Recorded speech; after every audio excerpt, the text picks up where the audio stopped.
Well, MJ, I hope you ain't on this Dolphins bandwagon this week, but I got Bills Mafia. I got Josh Allen and the Buffalo Bills winning this game. Listen, these Dolphins, they beat up. The coach keep coming out saying he's my quarterback, but we all know we don't know who their quarterback gonna be. They just struggling in Miami right now. Buffalo Bills got bigger dreams. They win this game. They win it in a good fashion as well.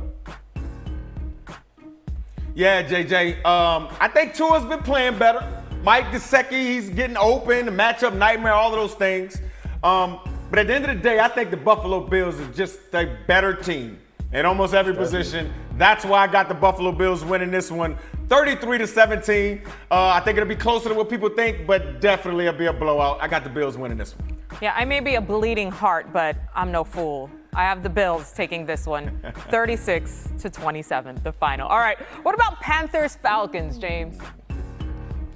Man, Matty Ice and these Falcons have been playing football, man. They just have been playing football the right way. They've been getting some takeaways on the defensive end. They're finally getting Kyle Pitts involved and making sure he has an opportunity to make plays, whether it's in the slot, hand in the dirt, outside at wide receiver. I like the Falcons. They are playing really good football. I got the Falcons winning this one 27-24. And listen, the Carolina Panthers, it's just been a downhill spiral. You benched your quarterback last week against a football team who's not very good in the New York Giants. I like the Falcons in this one. They're playing some good football right now.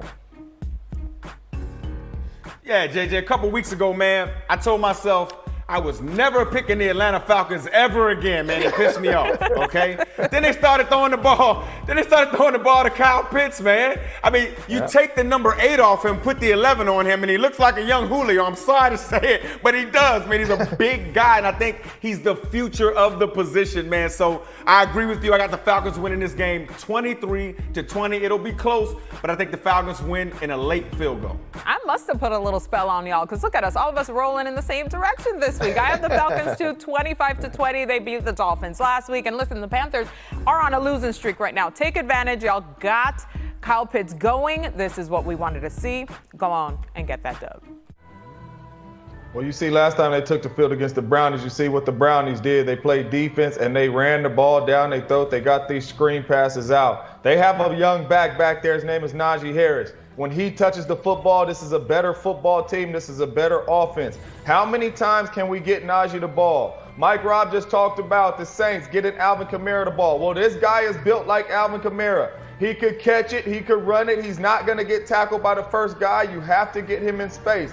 If you want your offense to have a chance to move the ball and you want to put up points, this guy needs to have a heavy load in the run game and the pass game. When the ball is in his hands, this offense is much better, and it opens up the play action pass for those receivers down the field, and you see Deontay Johnson making these explosive plays. But Najee has to be the vocal point. He has to be the centerpiece of this offense, and he has to get a lot of touches if they want to find a way to win this game. You know what, guys?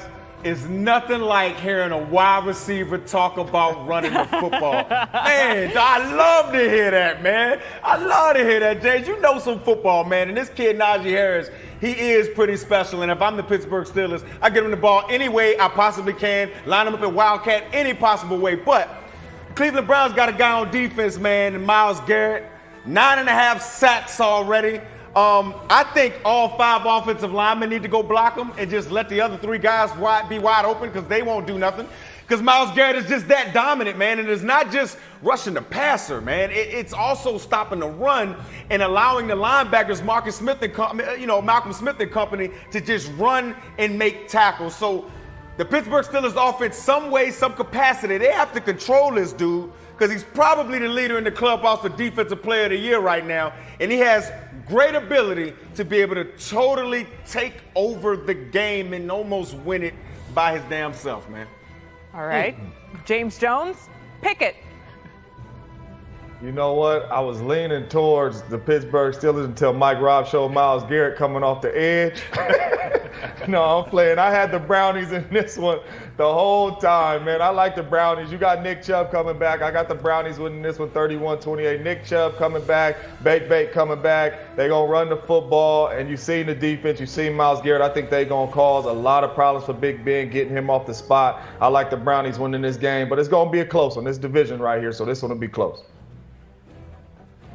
Yeah, this is a great division. And yeah, you talk about Baker Mayfield coming back. I was one of those guys that was under the impression you got Case Keenum. That's what you got to back up for. Make sure Baker is all the way healthy before he comes back. But Baker, I understand you, dog. I'm feeling you, man. This contract year, you're trying to get that bread. You're trying to get that long-term contract, get 35, 40 million, whatever the case may be. So for that, I think you guys going to ball out, run the football, play tough defense. I got Cleveland winning this one 25-20. As JJ said, it will be a close one, divisional opponent.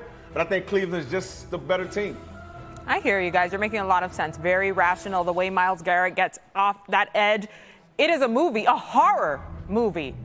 But I got something scary, too, by the name of a monster called Najee Harris. I believe you. I think they will run the ball. I think he's going to ball out. I have the Steelers in an upset, a close one, 21-20, the final score. Well, I heard Mike Rob three-point stance, man, so he changed my mind, man. Go ahead, let me hear the scream. Let me hear the scream. I am going Jameis Winston and these New Orleans Saints and Alvin Kamara, 31-24, tough division game. They find a way to get a W, and this segment is always better the next Friday after this because Mike Rob's look. But I got the Saints in this right here, upsetting the Tampa Bay Buccaneers. Bruh, like I always say every week, just because you say it, James, doesn't mean it's going to happen, bro, okay? You know Tom Brady's the greatest to ever play. He's the GOAT, man. And this offense is a juggernaut out there in Tampa Bay, okay? He runs the whole show, man. I can't believe that you're picking the Saints right now, man. You can't be for real about it, so I'm going to pick the Bucs for you. Okay, I'm gonna be the big homie and help you out and pick the Bucs for you. I got the Bucs winning this one 34-26. Okay, they will win 34-26. And yeah, next week we'll go ahead and talk about it. Yeah, I'm taking the Bucs on this one too. 27-21 the final for me. All right, let's keep it rolling, James. What about Titans Colts? Listen, I spoke earlier and I said Carson Wentz is the guy. When they take this field, Carson Wentz is going to be the best quarterback on the field. I believe he'll play like that. He's starting to play like that. Go ahead and give me the scream. Or if this isn't even an upset, if it ain't an upset, it ain't up. But I got the Colts in this one, 28-24. I got the Colts. They're just playing good football right now on the defensive side of the ball, and Carson Wentz has it going. I like the Colts going in here to beat Tennessee.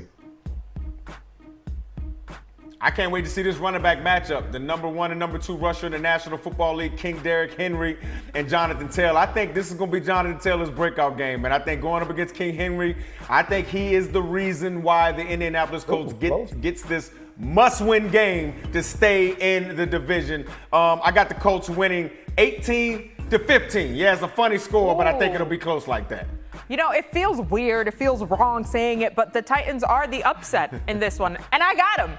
I'm taking the Titans here, 32-21. I'll say this. If you're not a top 10 run defense, and the Colts are 14th currently, and you're facing Derrick Henry, go ahead and be afraid. Very afraid. He averages 119 rush yards per game against the Colts specifically. All right, JJ, Eagles, Lions.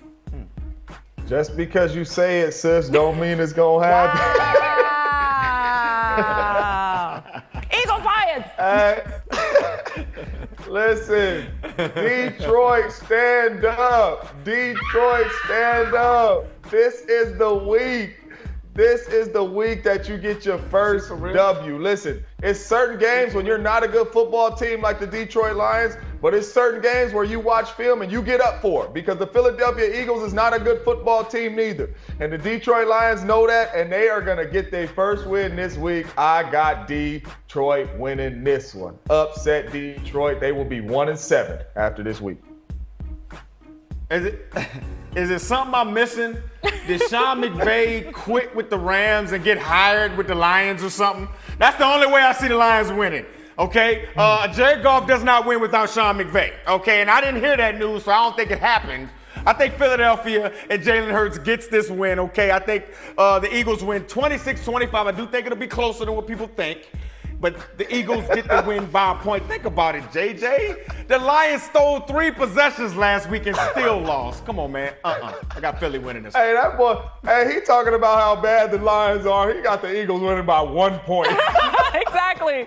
Make it make sense. Listen, regardless, it's a win. James had my back heavy yesterday going up with the pack, and I'm rolling with him on this Lions pick as well. I know it's an upset, but I got the Lions 27-25. I feel like Dan Campbell's like, if we're going to win a game, it's this one. Get up. He's going to be hype, and I can't wait for that post-game press conference. All right, fellas. Let's start with Bengals-Jets. So 42.5 points, more or less than that between those two teams. Well, I have more in this matchup. I have 25-16, so just a little bit more at 43 points. I think you see Joe Burrow, or Jojo Burrow, as JJ likes to call him, with those deep passes and connections with Jamar Chase. That is just going to be too much. I think that drives the point total up.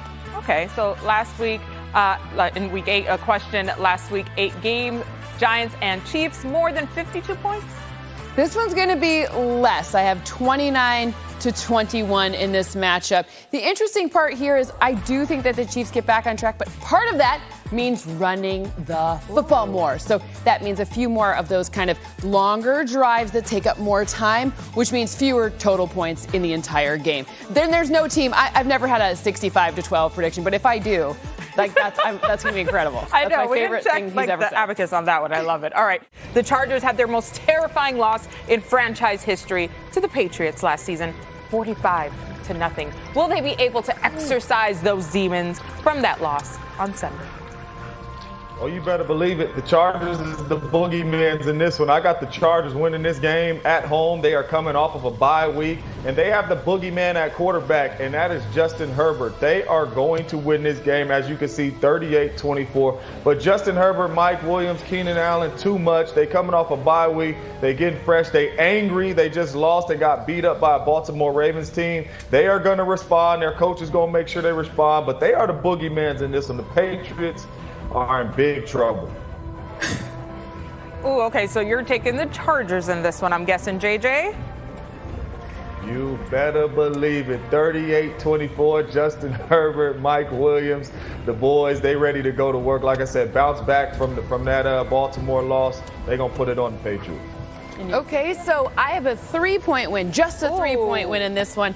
When I look in the cauldron here, yeah, I see those outside the numbers passes from Justin Herbert. But remember, they're also getting back a number of pieces on defense. So I think that this run defense will look better with Drew Tranquil out there, Justin Jones out there, maybe their best defensive tackle against the run. A 3-point win, 26-23. Ooh, okay, a little lower than I was expecting. I actually have the Chargers winning this one as well.